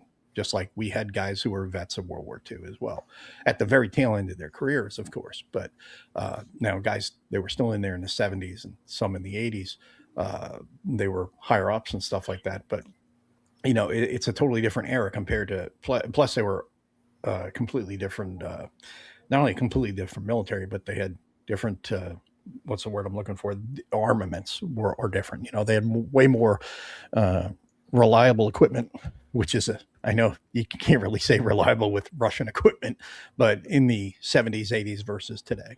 So, well, the effectiveness of drones has really changed the face of the battlefield. We didn't use them anywhere near as much. I mean, most of our drones were bomb clearing, stuff like that. But the drones they have now dwarf any of the stuff we were using. 34 days. Yeah, I mean, that's the thing about, the drones too. And that's also got everybody on this drone craze. You know, everyone's like, drones this, drones that. It's the end of the tank, you know, and stuff. It's like, no, it's not. Drones are just another tool. And, you know, they're saying, oh, they're killing tanks. Yeah, but not really. They're killing tanks that are half the time they're empty. They're not even crewed at the time. And then, well, also they're isolated. I mean, they're isolated. There's no team. And they have no trophy system on them and stuff like that. When there's a new weapon, there's always a counter that comes out fairly quick. So, not discounting drones. I'm just saying that's not the savior of the battlefield. It's been a different, and also right now Ukraine has essentially become a trench war. So it's a different type of war. It's very static. It's not a dynamic maneuver battlefield. So, but when you can use a few $100 piece of equipment to take they're like 1,000. Yeah. I mean, yeah. You know, the cost benefit ratio on that, if you can swarm them and kill a tank or kill any vehicle, I would, if anything, I'd want to use them on command control vehicles. You know, you've always got to trust the boots on the ground, because the crap that the military comes up with, our military wastes untold fortunes of money on these high-end pieces of gear. We had Johnny Five, who cost $25,000 a pop anytime they'd send him out to disarm a bomb. And more often than not, he got his ass blown up. We started using a $400 T-Max with C4 strapped to it. Mm-hmm. Save the government almost $30,000 every time. Just drive it on top of it. Boom. Yeah. Take care of the problem. Boots See, on the now- ground will always come up with a more effective solution. Oh yeah. Now this is another one that does annoy me. And Herm Lutman ran through this same type of thing Oh with my BGG gosh. crowd. As a designer, Bob says he's been shocked to be accused of taking a moral position of sides in games he designs. Sickening to hear, for example, being called racist because Civil War game is designed from a Southern perspective. It's like, do you guys want games or do you not want games? If you want games, you're okay. Do you only want it from one side? Do you not want games from the other side? Do you want games when you design a game, you want it all to be solitaire so that way you're always the good guy and the bad guy is handled by a bot? Or, are you one of these people say, I can never play the bad guy? Don't play war games. Hey, look who it is. Hi. Jimmy, push your glasses up. How you doing? Love Kiss your the good night. glasses. Good night. Good night. Good night. I'll talk to you later. Go, beautiful. Patty loves you. But the thing is you can't pick on a designer for that, because a designer, when they're doing a game, if they're going to design two sides, they have to design the good guys and the bad guys. And that means that you can't discount the bad guys unless you want the game to be easy, where it's always the good guys win only. Then you're cheating yourself and you're not learning anything about history and you're not seeing both perspectives. So It's like not being able to put the Confederate flag into the games, or really? not have a history or have history of the Civil War and only talk about the Union. Never well, the Union beat the Confederates here, and then the Union did this, and then why history? There's at least two sides in history, usually multiple, and if it offends you, then stay away from history, because that's just the way it is. And if you're Bob's not the first game designer. well, he's not. And to do that, you're a shithead to do that. I mean, it's just stupid. Let the designer design their game. Criticize the game on its merits, like Kev does. The market will decide. Right? Well, the market will decide too, but I mean, don't attack a designer because they're designing multiple sides to a game, because you don't like one side's ideology or whatever. Right. Get over it. That history is that way. And, that those are especially historical stuff like the Civil War, World War II, whatever. Like I said, I played East Front games a million times. I love East Front. Can't stand any of their ideology. Right. Doesn't bother me. And I'll play either side. I don't care, because I'm learning when I play both sides. I get different perspectives. I could play a game, the GWAT, anything on the GWAT, and I can play the jihadists because I'm looking at it from the jihadist perspective. Right. What am I doing against, ISAF or U.S. forces or whatever? How do I beat them? I'm learning something new. I'm exploring something different. I don't get offended by that. Because that's what I'm there for the fun and for the gaining a different perspective. Well, it's like modern tactics. I was tickled to see them include some stuff into the game that people wouldn't think of normally, like that fighting age male counter. The guy on the cell phone called in the explosives, right? Stuff like that. Usually you don't see it included into a board game that way. So it's nice to see something realistic being added to it.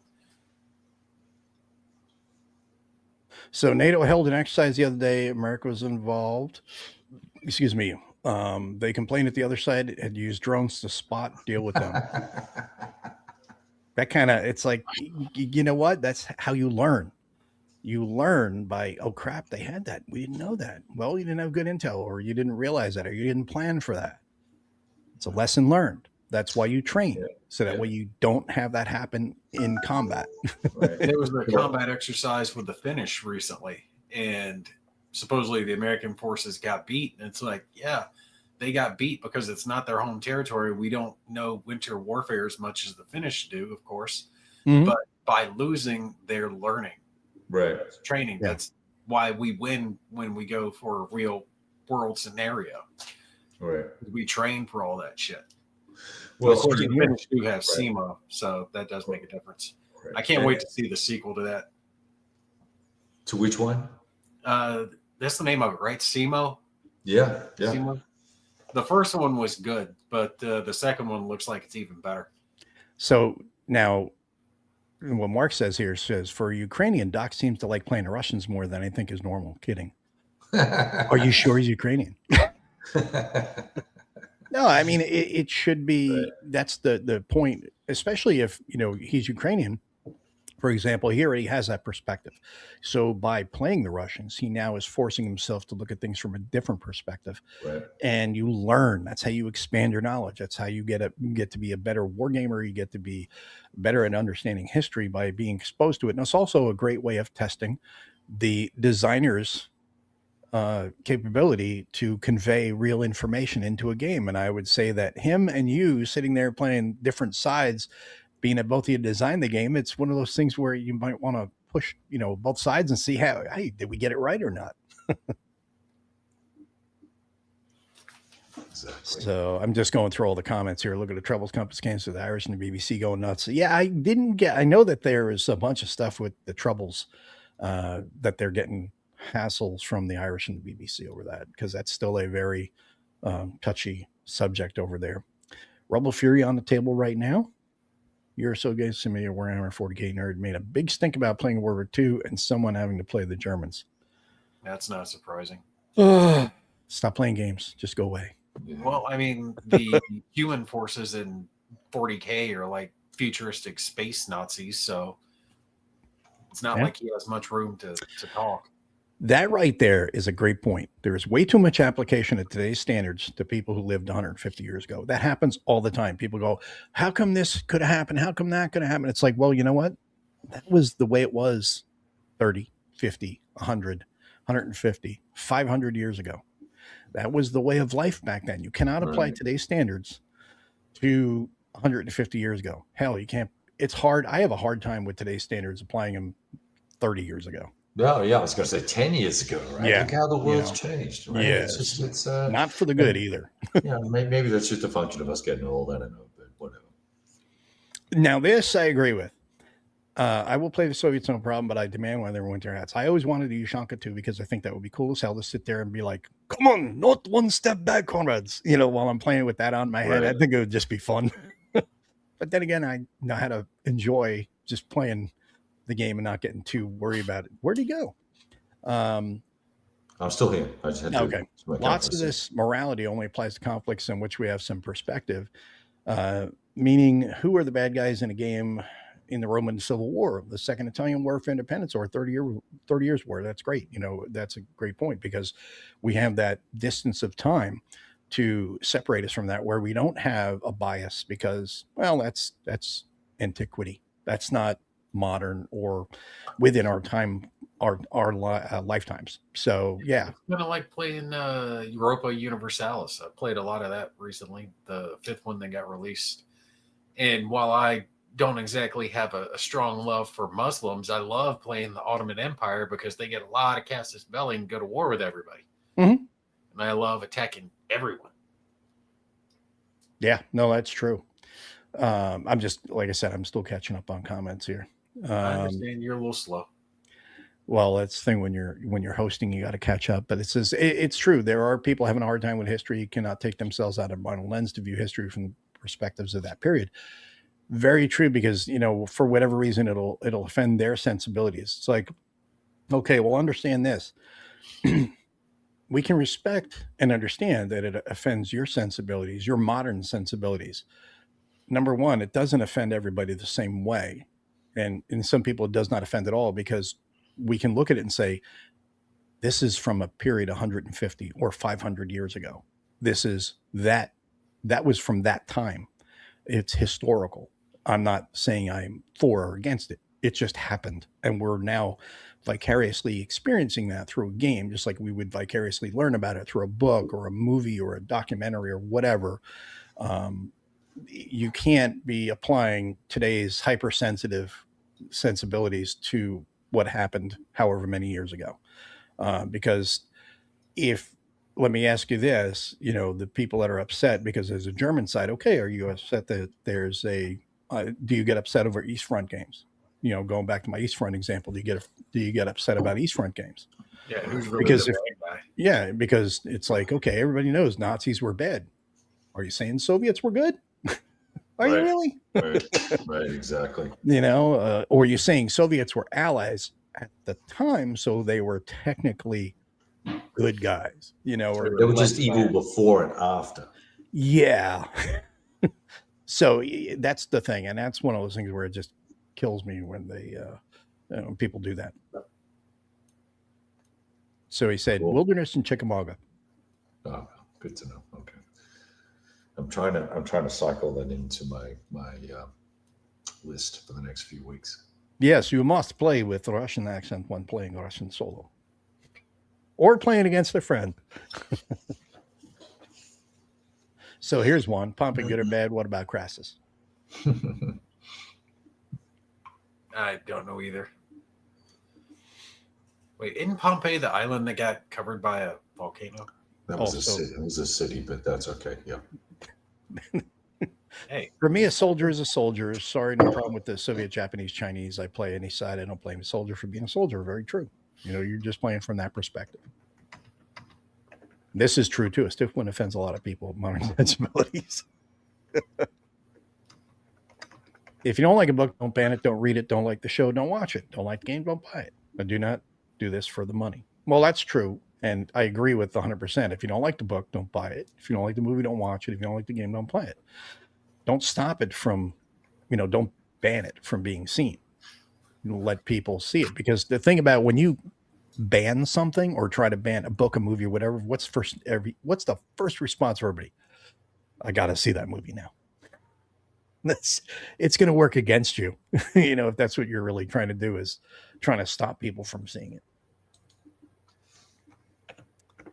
Okay, so going back to Bob, he says, in all defense, they have to be in a target of nonsense because secession 1861, I can say it ain't us. It's mostly Eurogamers popping in to attack warmonger strategy gamers, which is why Eurogamers should stay in their fucking lane and just leave the big games to the big boys, and they can stay in their little games. Exactly. Sorry, not sorry, but, it's just pathetic that they are trying to kick in. It's like, well, you know what? I think Eurogames need more dice. You shouldn't say that. Well, stay in your lane. Yeah, okay. Yeah. Well, it's this whole push to try and make the diversity tent bigger, so that let's not call them war games anymore. Let's call them historical conflict simulations or whatever it is, so that they can include their little soft Euros that have some history and potentially, soft kitty and soft kitty. Yeah, like, oh, I have my feelings hurt, so it's conflict. So it's not a war game though. So, let's just let that go, do your thing. We'll do our thing over here. Thanks for playing.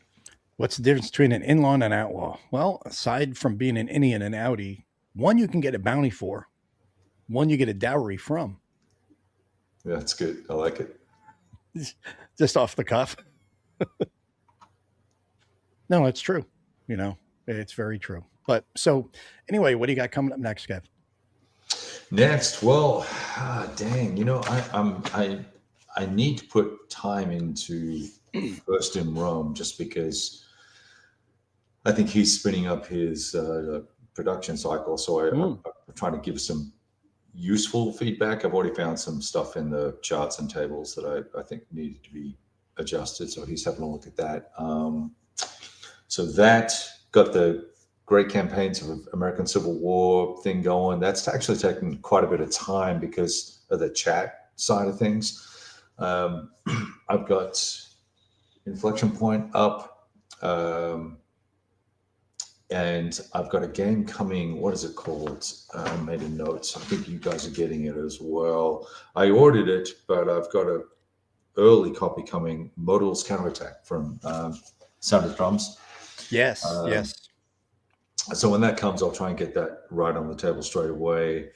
And then I think I was playing Inflection Point because I think I want to play the larger scenario from that, because it compares to poor old Grognard Simulations, thing, $300 prototype. People were talking about they need more development. Yeah, but I'm also looking that I'd like to try and get Last Blitzkrieg to the table, just to sort of round out my Blitzkrieg experiences over the last 6 months or so, just I've been playing a few Blitzkrieg games. So I think they're the main things. I might try and do a small War in Pacific scenario that might be very, very brief, but we'll see. So just to say I've dabbled a little bit in it. That's it. What about you, Nate? You going to stay awake and answer? I'm going to sleep after this. British Tank Ace, good call. I've actually got another video of that being uploaded. I've got like 5 or 6 more still left. I haven't uploaded yet. Excellent game. Nice. Got Iwo Jima coming up. Earth Siege, the actual review is going up here in a few days. Like I said, the war in Spain, 1936 to 1939. That's Matrix.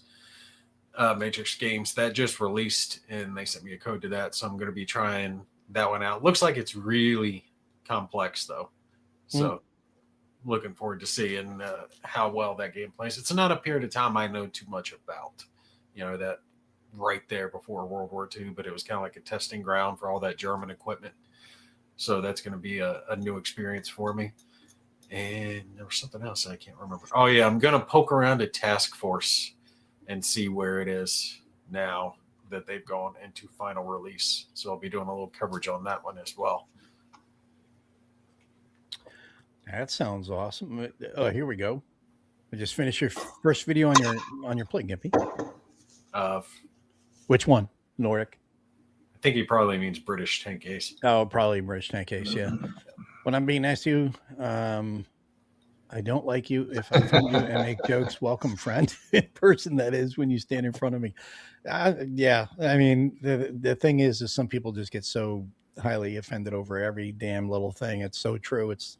You got to be careful with the internet nowadays. Well, you really don't have to. You just don't give a shit. If people get offended, that's on them, not on you. What do you guys think of bringing game replays back to C3I? Serious question. That's a great one for the audience. Everybody chime in here. For Mark. What do you guys think about bringing back game replays in a C3I? I think that's having something like that is interesting when you have a replay and an analysis piece where you're talking about what you did, which is what I love about doing war games. When you play yourself and because we've talked about all the notes that we all keep, when we play, is you write down what game it is, and sometimes you put a date. Sometimes I do, sometimes I don't. And then I'll go back and I'll be like, yeah, I think I played this game. When did I played this game 3 years ago. Let me see what I thought of it. And go, oh, wow, that happened in that game. Holy crap. Yeah. And they're like, I got to go play that again. See if I can redo it, and it reminds you, which is a good reason to keep a notepad with you when you're doing games and keep notes of your games. So here we got Nordic says, Mark, I think that'd be a good idea. I know I look for game plays before I buy a game, which is true. Tim saying war games are also a great learning opportunity. It's one reason it's worth doing. The designers should be appreciated more for taking a chance. That's very true. We got to appreciate them taking the time and effort to do the research and then to put it in game for us to enjoy. Charles is playing Tonkin, Horrified D&D, and rule reading, setting up Italy 43. Danny wants more replays, as does Tim. And as long as the format's right, I think that's going to be key, right? We're going to need some screenshots, maybe, or pictures, and then appropriate, obviously, games that are sort of in the zeitgeist at the moment. So, and it's also good to go back maybe to some older games if you can. It doesn't hurt to do that. They could do that with solitaire stuff too. Yeah, like Fields of Fire, do an after action on that. Fields of Fire would be good because that would also be a great way of teaching people how to play through listening to or reading someone else's playthrough. Right. And of course, you couldn't do every step. You'd have to kind of generalize it turn by turn. And Cardboard Commando, I would love that. I remember those Don Greenwood articles from back in the day. That would be great. Christoph bought a notebook today with that intention. Make ARs for myself. That's a great idea. And then if you can do that, tie it into pictures off your phone too. But I'll tell you what, if you want to do that and you want to turn it into an AAR, it is a lot more work than you think it is. Yeah. Depending on how deep you want to get in the AAR. Because I did 2 for NATO, 2 AARs like that with NATO, and a lot of hours to do that. but I thought it came out fun. Kevin, you need to show off those Alien RPG minis. Yes, that's true. You got your Alien minis painted. Yeah, I had a buddy do them for me. I gave him a copy of Modern Tactics for it. Ooh, very nice. Very nice. I saw the job he did. It was a great job. That's a great job. That looks so good. The only thing I was disappointed with that whole Kickstarter was that I wanted more aliens. Like I need 8 of them, right? Yeah, just like, hey, here's an alien. Right. Here's a big one, and here's the little one. Right. How many models did he paint? Like 15 or something. Yeah. A dozen. That's actually really cost effective. Because if you pay someone to paint your miniatures, depending on the level that they paint them to, you can pay upwards of $300 per mini. Per mini? Yeah, if they're doing a real professional job. Yeah, if they're doing board game quality, the whole thing. This is not that, and B, they're fabulous. They're 11x I could ever do, but no, that's $100 for like $10 a pop. Yeah, I mean, and he wanted the game, so it all worked out. Yeah. I mean, it's one of those things you always do, like a little barter. It's like, I'll paint your minis because I enjoy painting minis anyway, so I'll do that. And you got this game that you want to get rid of. How about you give me that, and then we're good. Send me a bottle of whiskey, and we're good. Right. Well, so I liked him so much that I've got Herman's reboot from Phalanx of the. What is that, dude? It looks like It's Epic Warpath. It's 6mm scale. It looks like a booger out of your nose. Yeah. But infantry in it is Herman's Hannibal versus Rome versus Carthage, or Hannibal versus Rome, whatever it is. Phalanx's reboot. I've got a dozen minis there, and so I'm tempting him with painting those for me as well. That's the way to do it, right there. Yeah, you gotta bribe them. Yeah. All right. So, I think that will cover it. I think right there, Mark, you got the information you wanted. Replays would definitely be good to have back in C3I. And Charles saying it, he's got about 100 plus Romans in 15mm neat painting. That's where you just do army speed paint. It's like, you're done. Dip them and you're done. If you're doing the small ones, you've got to pick like 3 colors. Because from a distance, those tiny ones, 3 colors is pretty much all that's going to stand out. So pick a base color and then a couple of colors to accentuate like the weapons and maybe like shoulder pieces or something, 3 feet away, you're not going to be able to tell. You're not going to see that. Just like with Kevs, you don't need to have that level of detail. They're not museum scale. It's board game scale. Right. I mean, board game quality. So they're going to look good, but detail on the faces, unless you're going to pick it up with a OptiVisor on, you're not going to care. You can see they got a face, and this is the color skin they are, and this is what they're wearing. And this is it's got a wash on it, so you can see the lines and stuff. It's great.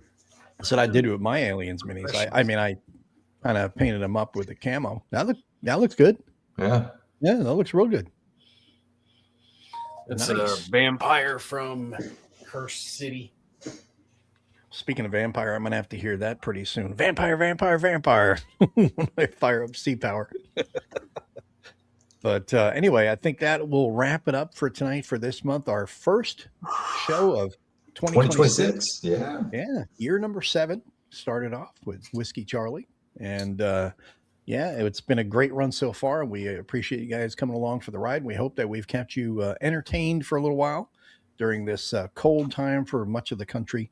And don't forget to get your games on the table and roll dice, as Kev always says. And we will see you guys next month in February when we have our little Cupid time there for Cupid time. He's falling asleep over here, so it's past his bedtime. But have a great night, everybody. We will see you next month.